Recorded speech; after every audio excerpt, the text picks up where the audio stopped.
Okay, excellent. Good evening, everyone. How's everybody going? Hope everyone's all well. So we're just going to give it one more minute in case there's any more participants, and then we'll kick things off.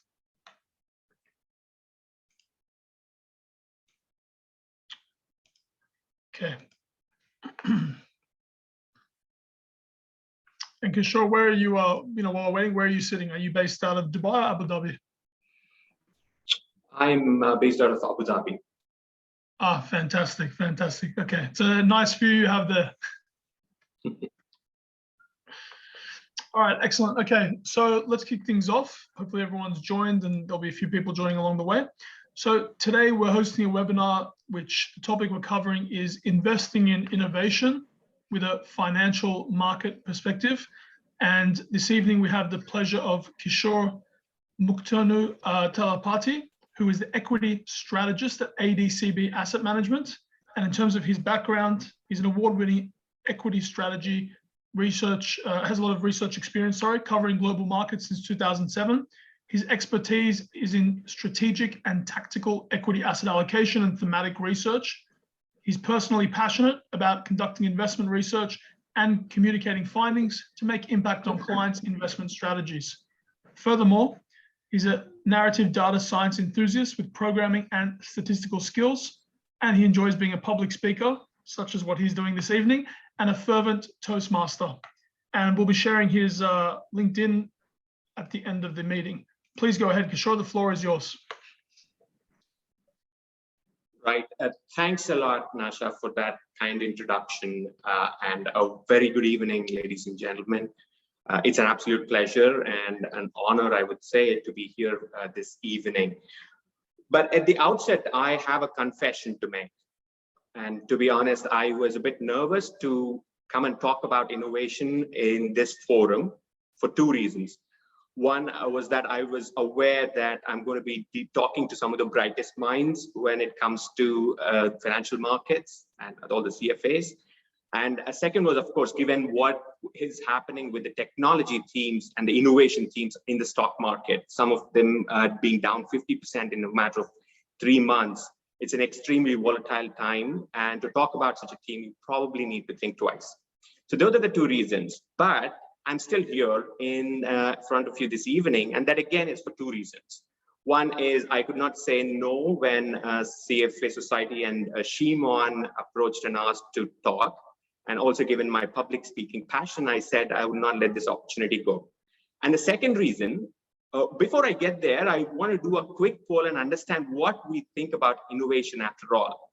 So, Sevan, if you could launch the poll with the first question, please. I have two simple questions for you to understand what we as a collective group think about innovation.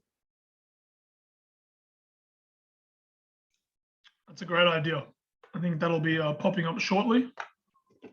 Yes, while as we wait for that, just think about what innovation is and what is your perception about innovation when once the question pops out. It just should take you less than 15 seconds to answer. There you go. The first question. Do you think innovation is overrated? Do you think innovation is overrated? Simple yes or no.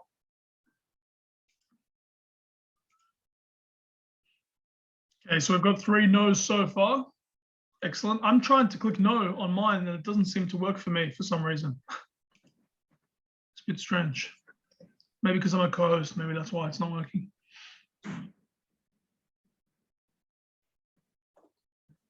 Great. If you go to the next question, that's fairly simple as well.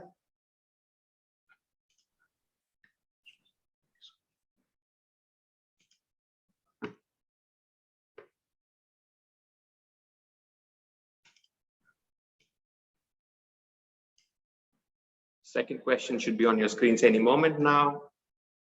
Do you think innovation is under-researched?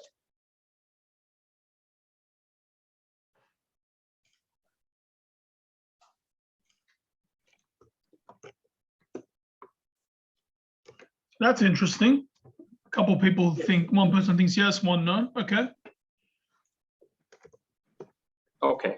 So it's an interesting split in the sense that we have no one out there thinking that innovation is overrated, which is great. And we have around 1/3 thinking that innovation is under-researched.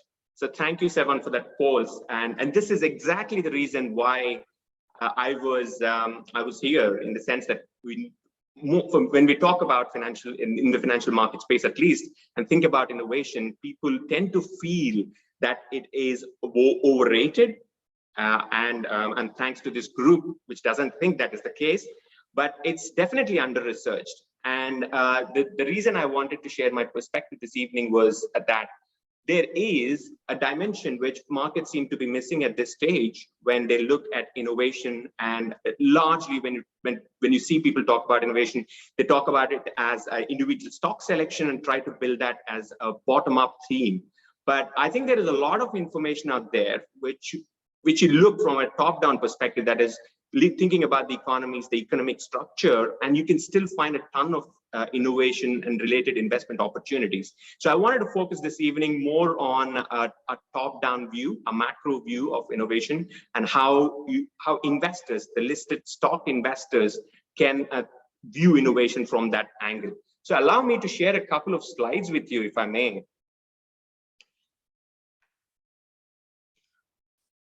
Right, I hope you're able to see the slides.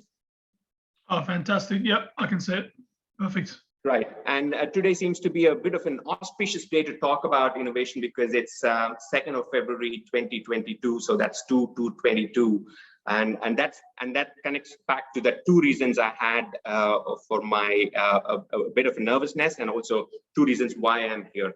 So what I wanted to cover over the next 40 minutes or so before we have a little discussion is, why should we care about innovation? After all, the stock market indices relating to innovation are down 50% in a matter of 3 months. Some of those extreme innovation themes are down so much, but why should we care about that? And for investors, even if you think there is an opportunity from a top-down angle, what is it? Will that really matter in terms of adding information for making an assessment of whether to invest in the right place or not when it comes to innovation? And I find that there is a missing link, and that missing link is when you talk about the economy, the economic structure, and also thinking about stock selection, there is a significant gap. When you think about the top-down view, we don't hear a lot from say the investment banks, but we tend to hear something from research houses like the consultancies, the big four consultancy about innovation, but that they don't really get it down to the individual investment opportunity level. So there is that missing link. There is a void which we can fill, and I want to focus a bit on that this evening too. So now, I don't want to give a definition or define innovation, but Joseph Schumpeter, who is a pioneer in innovation, defines it this way. Innovation refers to any new policy that an entrepreneur undertakes to reduce the overall cost of production or increase the demand for his products. So for the context, economist Schumpeter was the one who introduced innovation to the markets. He's the one who introduced also creative destruction as a theme. And what you're seeing on the screen are his long waves of innovation, what he called the long waves of innovation. And there you can see there are several waves of creative destruction in a way that he described. But what is interesting is the pace at which things have evolved. So for instance, if you think about the first wave, it took almost 60 years for that to materialize. But the following wave, the second wave, was quickly concluded in 55 years. And now we're talking about sixth wave, which is expected to have 25 years of magnitude. So it is to say that the innovations are actually happening at an unprecedented pace, and that the pace of those innovations is always going up. And that's what we've seen over the 6 waves, which cover almost 250 years of data. That's on the supply side. What about the demand side of the equation? So when I think about innovative products coming into the market and how quickly are consumers adapting to those, that rate of adoption has increased too. So if you first, for instance, if you go back to the 1900s and think about the telephone and how the evolution of the adoption has evolved, it is not until 1960s where you had 80% of the US household have a telephone. So it almost took 60 years. Now, but if you come closer to the present date, you have the internet taking off, you have the computers taking off in a very rapid way, in the sense that the households adapting to those technologies has increased.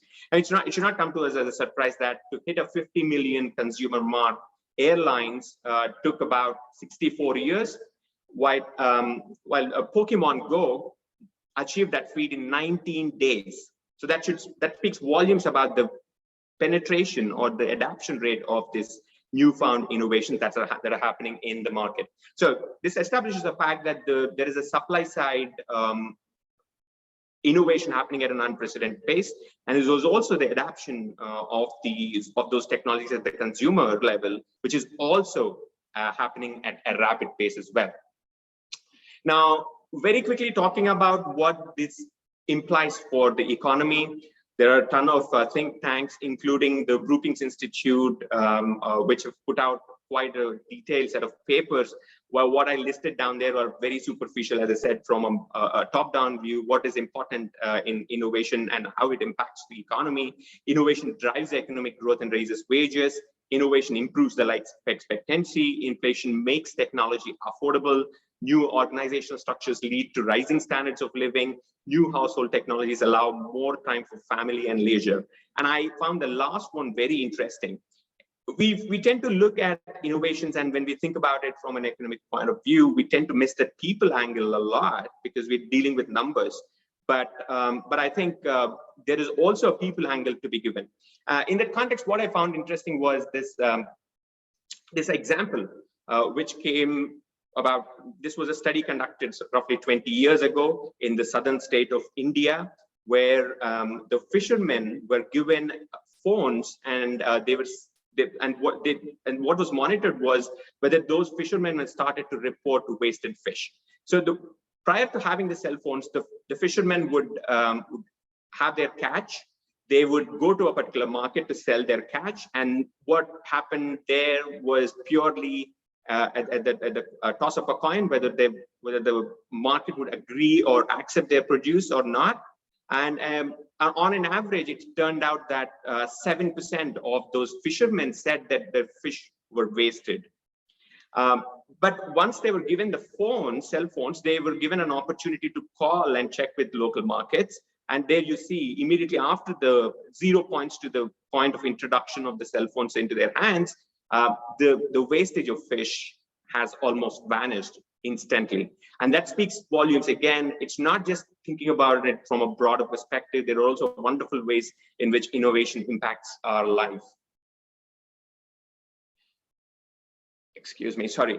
Now, very briefly, in terms of thinking about innovation, there are several different ways in which you can think about it. There are several different innovations as such.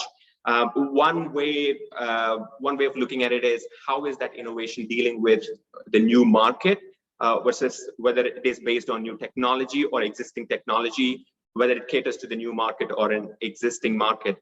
In that context, it's easy that 2x2 matrix you get. If there is an innovation that is dealing with a new market with new technology, it's called radical innovation. One of the examples there is gene therapy, which is trying to make its inroads into the broader therapeutic market, but that's based on a new technology. And gene therapy in many different ways is different from the traditional therapeutics. So it potentially is a new market. So it could be called a radical innovation. A new market with an existing technology, if there are likes of Amazon or even Alibaba trying to enter the payments market with their existing technology, that can be called the architectural innovation.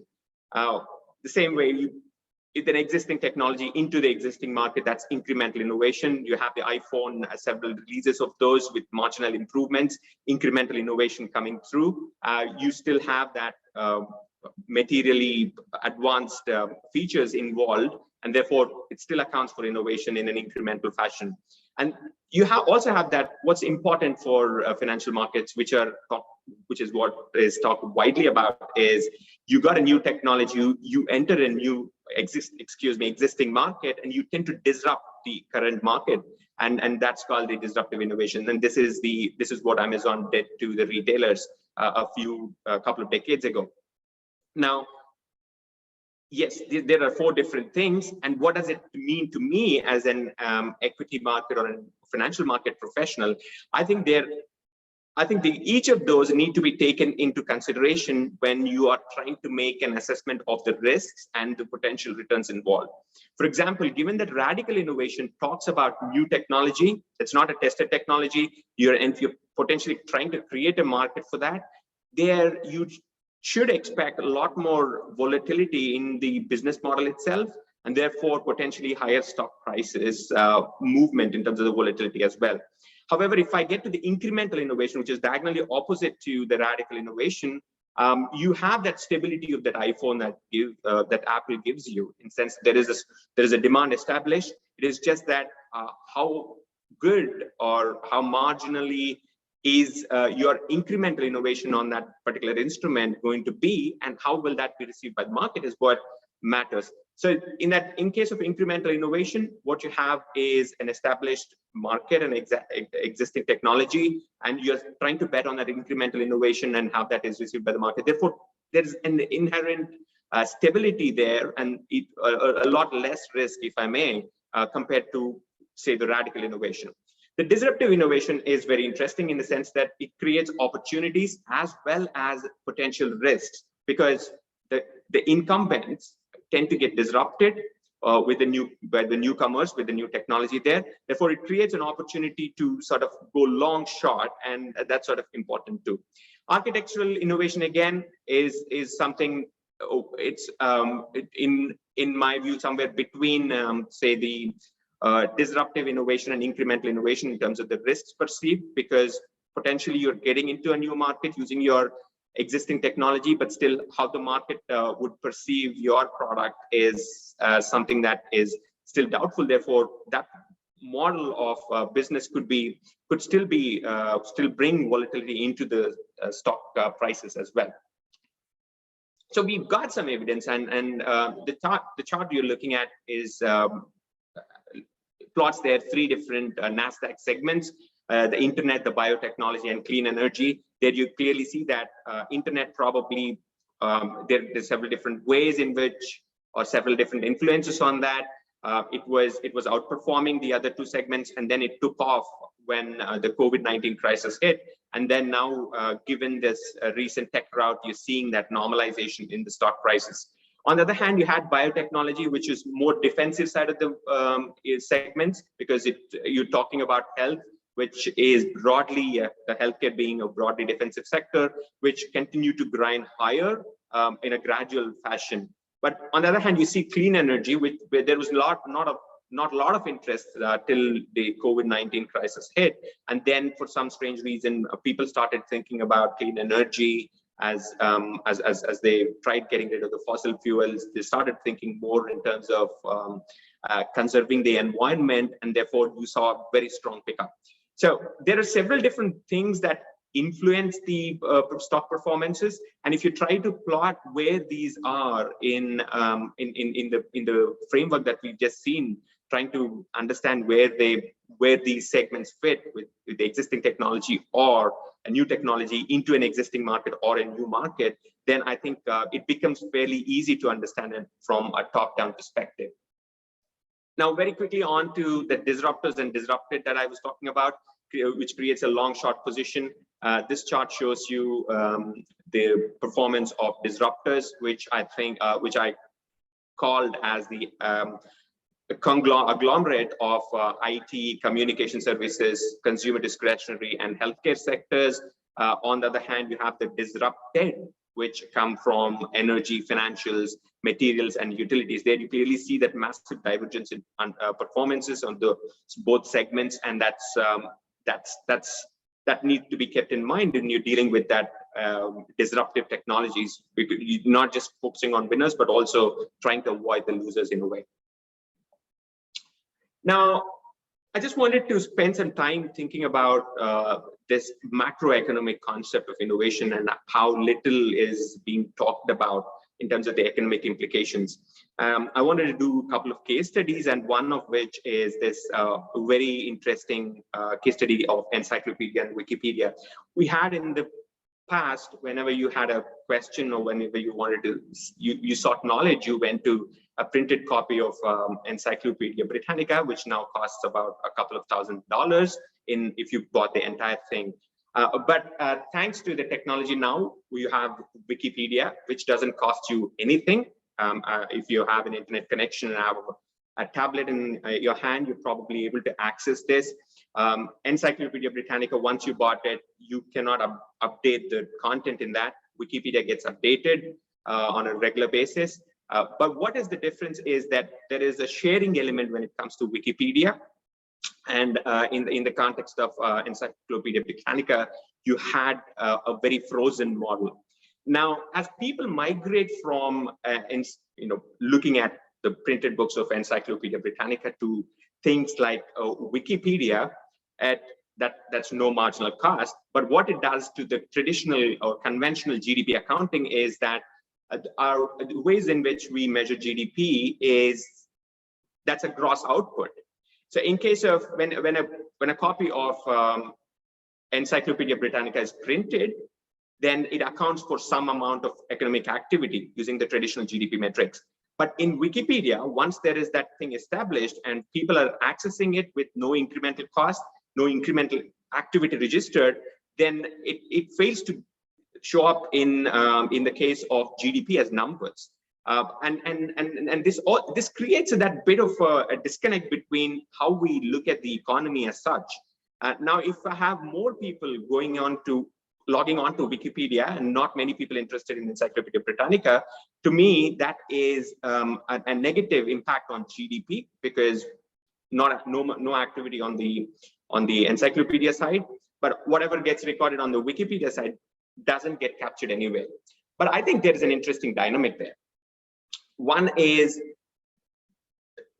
we have the traditional businesses. The way they looked at this was a trade-off between the producer surplus and consumer surplus. I'm sorry for that economics 101, but I think it's sort of fairly important to understand this because it tells you that how much of this new digital innovation is unleashing value, which we're not able to recognize. So if you just look at this chart, if you plotted those supply-demand curves and try to understand where the surpluses are, whether with the consumers or with the producers, then you had in the traditional conventional systems in the market where there was a trade-off between producer surplus and consumer surplus. So if producer was winning, it was at the cost of the consumer.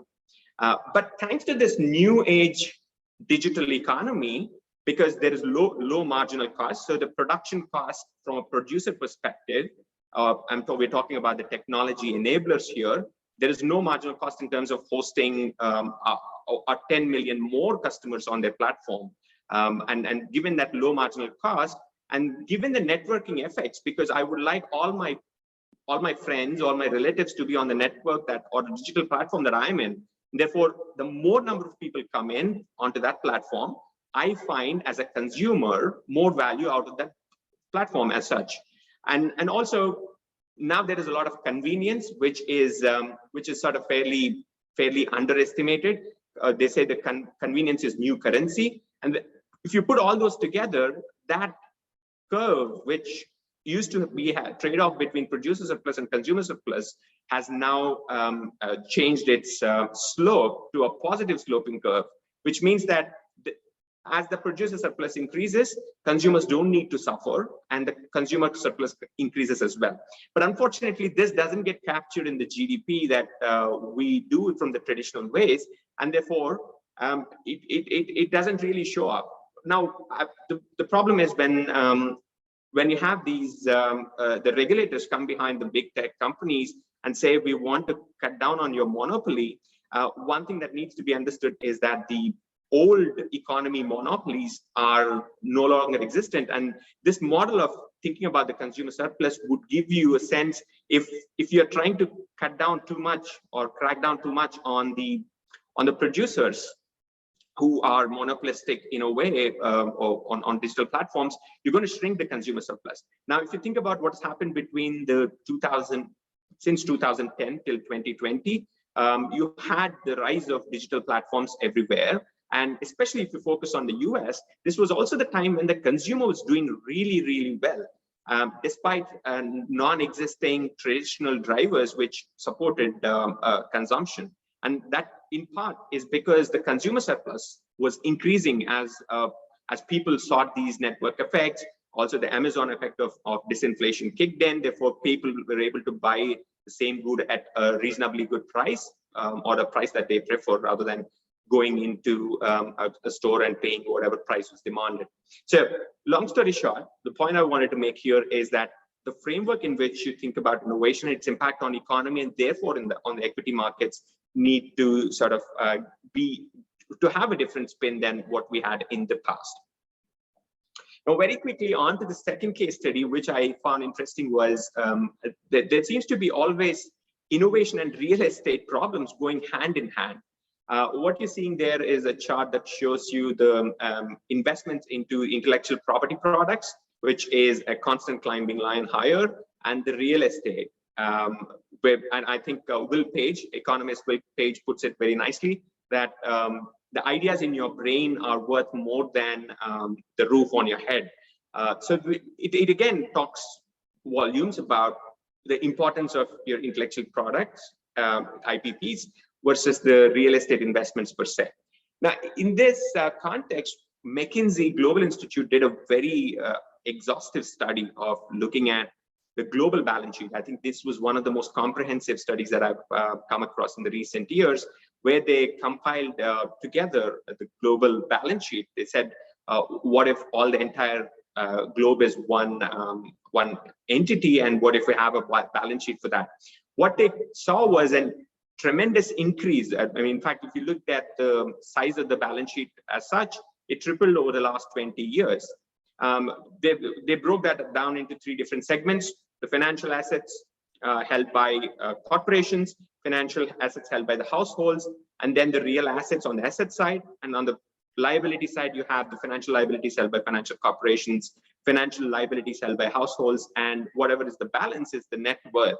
Of course, the top two entities, which are there in white, they cancel one against the other, because whatever is the liability of financial institutions will be the will be the asset on the consumer side, and the other way around, vice versa. But when it comes to real assets, there was a massive disconnect, and because when they looked at the composition growth of the net worth, what they found was this largely, in fact, if you go by 35 plus 33, 68% of that is largely relating to land and real estate sort of activities. And in terms of the price growth, was it just because of the price growth? That price growth was well above the CPI. Now, why is this important? It's important because, again, going back to that previous chart in the US, which showed the investments in relation to the IPPs and the real estate, which are sort of important, and trying to understand what that means for your economy is important. Now, this is one of these scathing charts that I've come across in the recent times. This again comes from McKinsey Global Institute. This plots the net worth upon GDP for various markets. There you see China rising pretty sharply and pretty fast over the last, to be honest, 40 years or so. And this has reached, that net worth as a share of GDP has reached the levels that were seen just before the Japanese bubble burst. Now, this is one of the reasons why there is a lot of noise about China getting into a Japanese moment. But of course, there are several different ways in which China now differs from Japan. When we get an opportunity to talk about that, we could do it. But the point I wanted to make here again was, this is exactly the reason why China is trying to focus away from the real estate and focus on the innovations that they have. Now, from a very top-down perspective, I think the opportunities in Chinese innovation come from trying to make the productive gains out of the real estate that have been established already. And in fact, this is one of the three conclusions that McKinsey have come up with, saying that the best way out would be to increase the competitiveness or increase the efficiency of the existing real estate assets using technology. And that it should not come to you as a surprise why that rebalancing in China is happening, and why for me as an equity investor, that's where some of the best opportunities should lie, even if they're in the private market, are potentially going to be listed in the stock exchanges relatively soon. Now, taking a step back and thinking about the innovation and its impact on the economy and equity markets, there is a lot of data when it comes to innovation at the macro level, and one of the most useful information comes from the Global Innovation Index, which is produced by the World the World Organization of Intellectual Property, and what they do is on an annual basis try to get the scores for various countries, their innovation scores, by looking at several different submetrics and trying to aggregate them at an economic level, and they give them each country a score. What you're seeing there is for each of those dots represents a country. The Global Innovation Index is on your horizontal axis, and the GDP per capita is on the vertical axis. Now, the jury is out on this one, whether it is the global innovation that supports better living and higher per capita, or it's the other way around. Because yes, there is on one hand that innovation could help increase gains for your populace, but also the other way around is once you have an established economic model and you have a higher GDP per capita, you're able to spend a bit more on innovation than what a normal economy would do, or a normal, I would say, a poorer economy can do. But still, there's some way of correlation, and there you see a bit of an S-curve shaping up there. And yes, there is a strong correlation with the low base effects with countries which are low on innovation. When they register gains, they tend to improve the livelihood of their populations a lot. But for me, as an equity market investor, I need to think about whether this data is any useful in terms of predicting my market performance. And so what I did here was to look at on a horizontal axis, the change in the Global Innovation Index score, which I showed you previously, between 2013 and 2021. And on the vertical axis, I tried getting the performance of those MSCI index of those the respective countries, and how that has changed over that period. In fact, I take 2010 to 2021 because there is a rule of 3 which says that an innovation could take 3 years to actually make its impact on the economy, but that also get listed on the stock exchange, but it could start working its way already before that. So that 3-year difference comes from that. What you see there is a reasonably strong correlation in terms of those countries that are able to increase their innovation or do more on innovation side. They are rewarded with higher equity market performances. For those interested in the region, what you still see there is that lack of innovation or incremental innovation in the region, which puts some of the regional markets under pressure, and we've seen that underperformance come through. UAE is an exception, and it's somewhere here, close to just below US.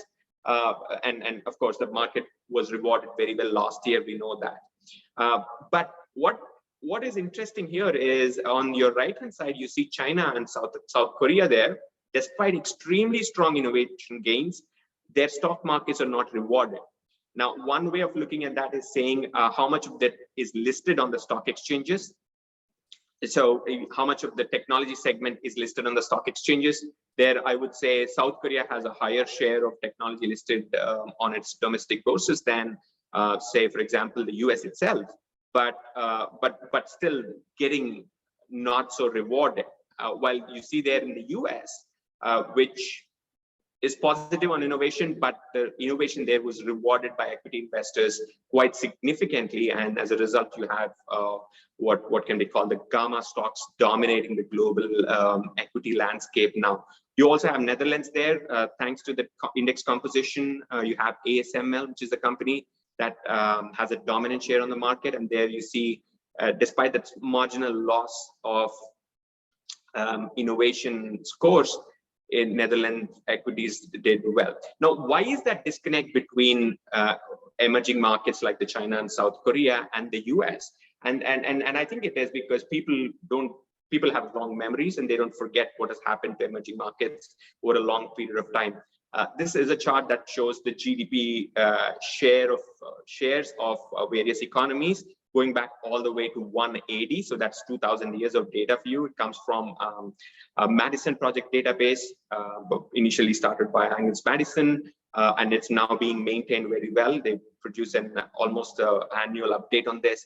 And what you're seeing there is years ago, or couple of thousands of years ago, India, China, and the Asian markets had a lion's share of the global GDP. But thanks to the first industrial revolution and subsequent industrial revolutions, all the 4 industrial revolutions, the economic cloud moved away from Asia and emerging markets to more the Western Europe and United States more recently. Now, when it comes to innovation, I think investors find it hard to reward any innovation coming out of emerging markets, but they tend to see innovations in the developed world a lot more fruitful, and maybe that's because of also a bit of the capitalist mindset of the Western world versus what you have in China. But still, looks like there is that situation changing, and it should not come to us as a surprise that China and US are now engaged in that a stiff standoff when it comes to the technology hegemony, because they know that whoever produces the innovation now are likely to see their economy grow over the next couple of decades much stronger than the others. So I think there is that rebalancing, and investors tend to not appreciate when it comes to innovation from emerging markets as they do with innovation from the Western world. So with that, I'll probably pause there and see if you have any questions or if there are any points of discussion that you wanted to. Great, thank you very much for that. I'll kick things off, if you don't mind, with a bit of a tough question initially, and then if anyone wants to jump in, they can ask theirs, and then I've got a few more after that are a bit easier. Excuse me. On slide 6, I saw all positive factors due to innovation. However, can you comment on the fact that innovation results in disruption and therefore a loss of jobs that aren't necessarily replaced in the same ratio, for example, in financial services? One specific example being a reduction in sales trading teams, where much of the brokerage is done electronically now. And to add to that from a more macro perspective, many people are now also discussing the implementation of a universal basic income due to the acceleration of disruption amongst many industries. So if you can comment on those 2 points. Thank you. Sure.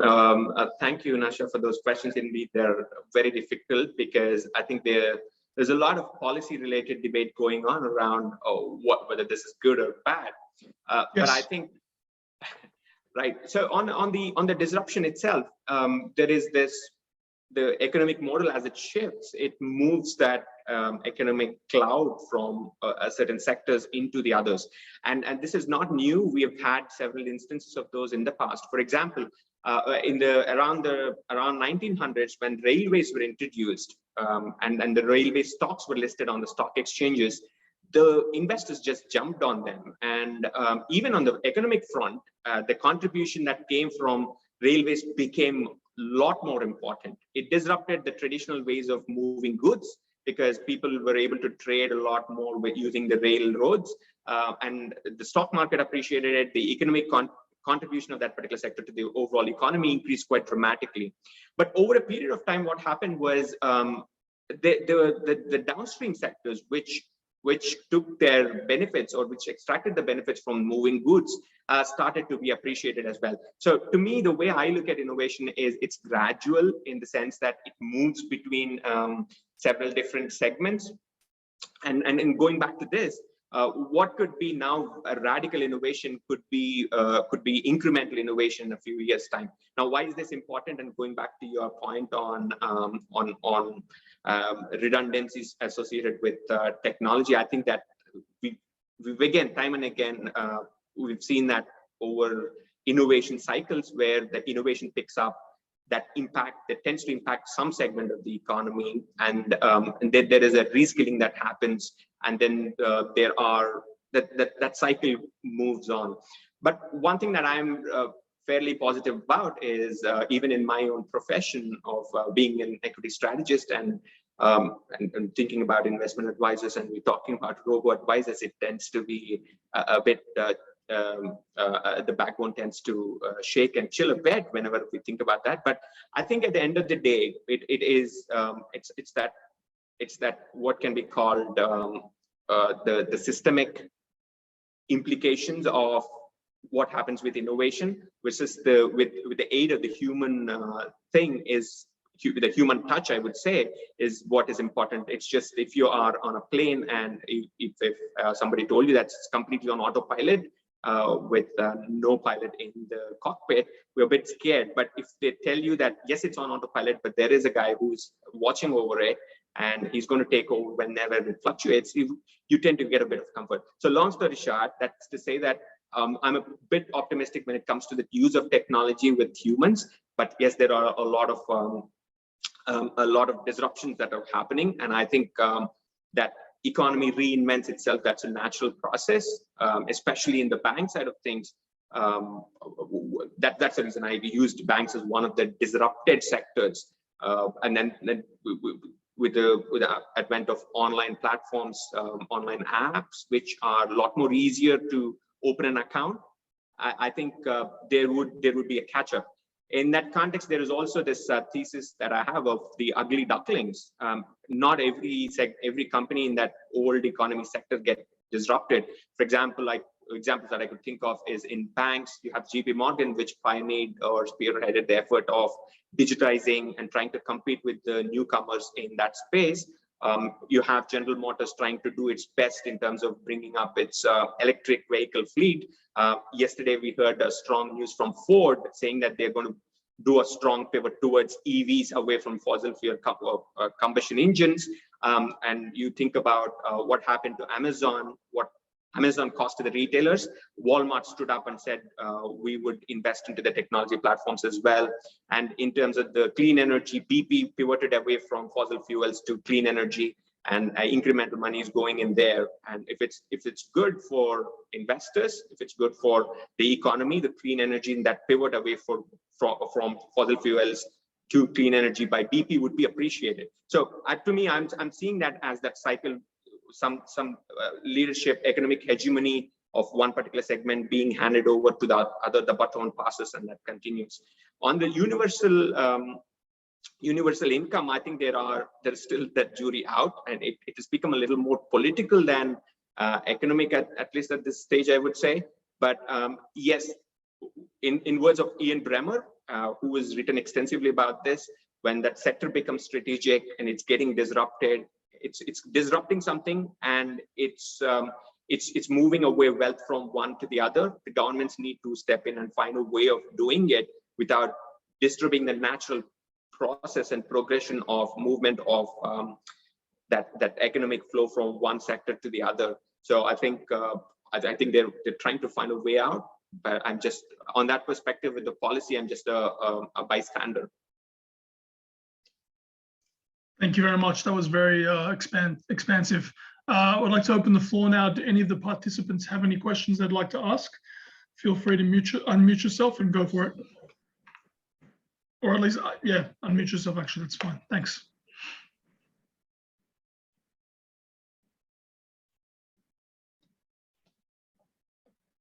Okay, if no one else has any questions, I have another question. Can you comment on the ARK Innovation ETF and its recent challenging performance, whilst factoring in that, yes, Kathy Wood does like to refer to a very long investment horizon, which I think gives her a pretty lenient cushion, but would love to hear your point of view on that, being a global equity strategist and also the nature of today's topic. being innovation. And then for those who don't know, it's ARKK is the ticker, and it's literally called ARK Innovation ETF. So very relevant. Please go ahead. Right, thank you. I knew I can't escape this question, and as I said, that's part of my nervousness a bit to start with. Yes, I think when we think about innovation, there are, as I said, we need to put into context whether we're thinking about a bit of a radical innovation. As I said, that induces a lot of risk into your portfolios by the very nature that it's a riskier business model that you're talking about. You are trying to enter a new market, try to create a new market for yourself. You have a new technology which you want to leverage on. So that creates an inherent business risk itself, and that gets reflected in the equity markets. And moreover, given the recent Fed move of pivoting away from being slightly dovish to what was perceived as outright hawkish, you had the interest rates going up, you had the cost of capital going up. Therefore, if you're talking about a company which is going to be cash generative 10 years from now, or maybe 7 years from now, I don't think investors would want to wait, and therefore they've sort of penalized those segments a bit. But in my view, again, looking at the audience, the way they've reacted to the poll initially, we know that innovation is not overrated, and it's also not under research too, in the sense that if we have a common understanding of what is that we're dealing with, each of those segments will have some role to play in your portfolios. So if you're just owning, if you're betting your entire pension on ARK ETFs, by the way, I'm not an investment advisor. I need to put that disclaimer out up front. But if that is what you've done, which meant that effectively you're down 50% down from the peak or so. But I don't think innovation is always I mean, it depends on where was your starting point, of course. But I think over a period of time, some of these businesses, they become cash generative. Probably, I'm just thinking about Amazon was also this volatile at some stage, but given the business model, the stability it has managed to achieve, it sees a strong position in most investment portfolios now. So some of those ARK holdings hopefully will make it into the core holdings of equity investors 10 years from now, but it's just that process that is volatile. But I think to some extent the investment philosophy is right. You're trying to capture the economic gains right up front when those companies are small, they're growing, and the growth rates are still massive, and therefore I think that you need to look at that using a different investment philosophy. Yeah, I think a lot of what you said makes sense, and this isn't what I'm saying is not investment advice either, right? Just full disclosure, regardless of having the ability to provide it or depending on the structure.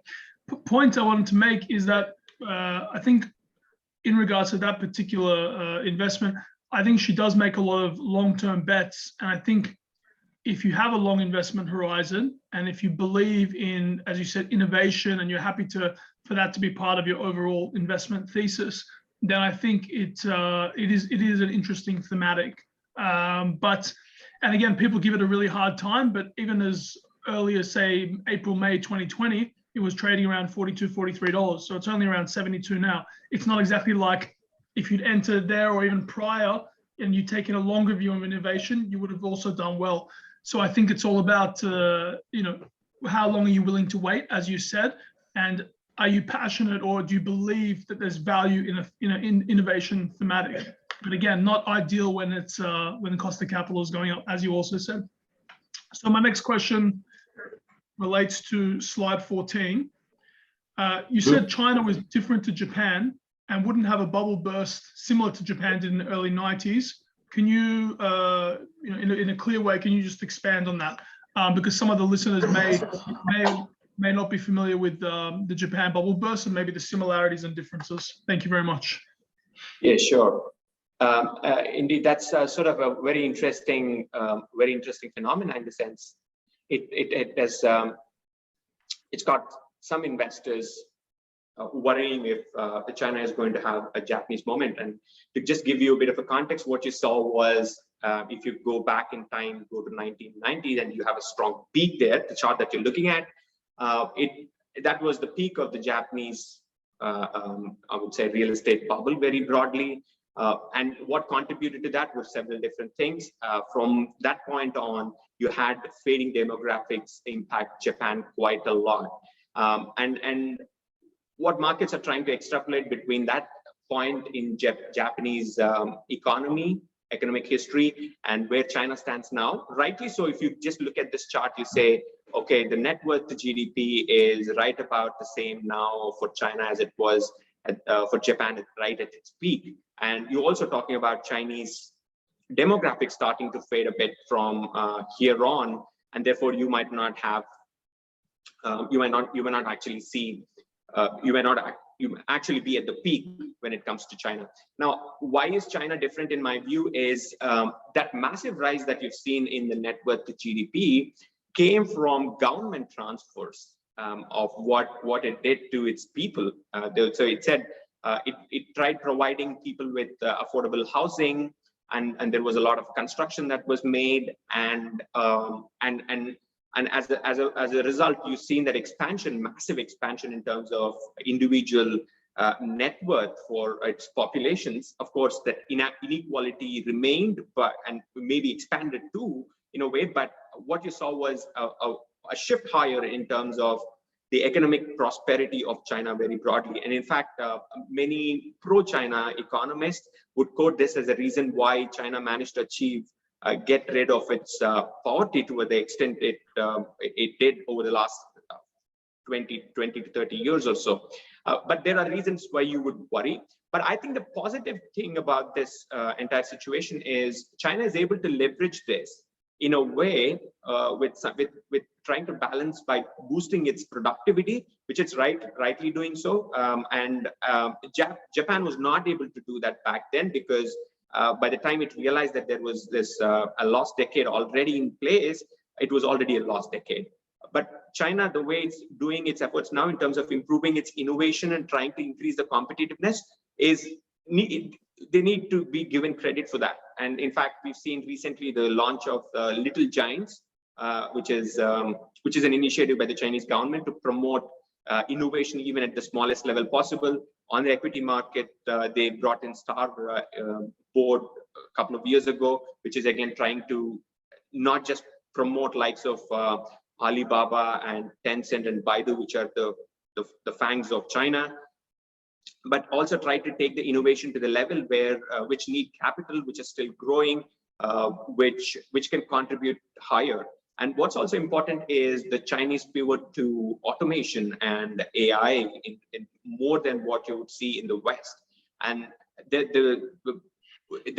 is a saying that whatever the robots produced in Japan also work in China. So the deployment of the robo and automation broadly in China has increased. So why is that important? It's again important because China can do what Japan missed to do 30 years ago, that is improving the productivity on its the real estate base, which is sitting on.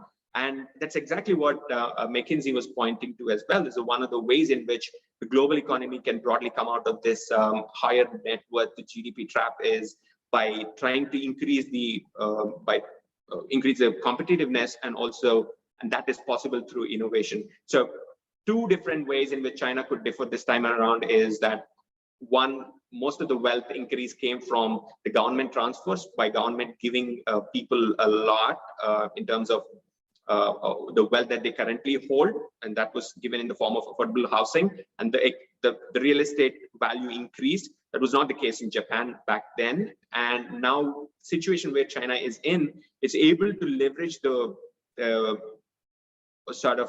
level of real estate assets that it's sitting on by using technology. And as I said, from a top-down perspective, I'm constantly hunting for opportunities if there are any in terms of which can leverage this higher real estate assets by using technology. And that, I think there is a increased focus on that in China too. Great, thank you very much. Those are my questions. Does anyone have any questions based on the attendees?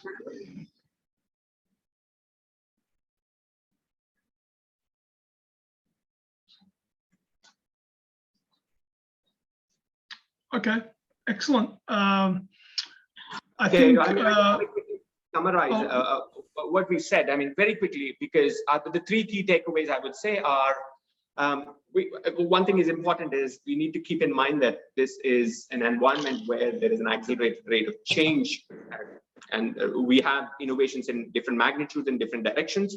It's important to keep a stock of that. And for investors, it's important because it creates wealth creation opportunities. It also creates risks like what Nasha was pointing to in terms of the disruption it creates. So long short positions as well as some long positions that you can take. But it's important to remember that not all innovations are equal, because disruptive innovations could provide those long short opportunities, while radical innovations could provide very volatile long-term opportunities.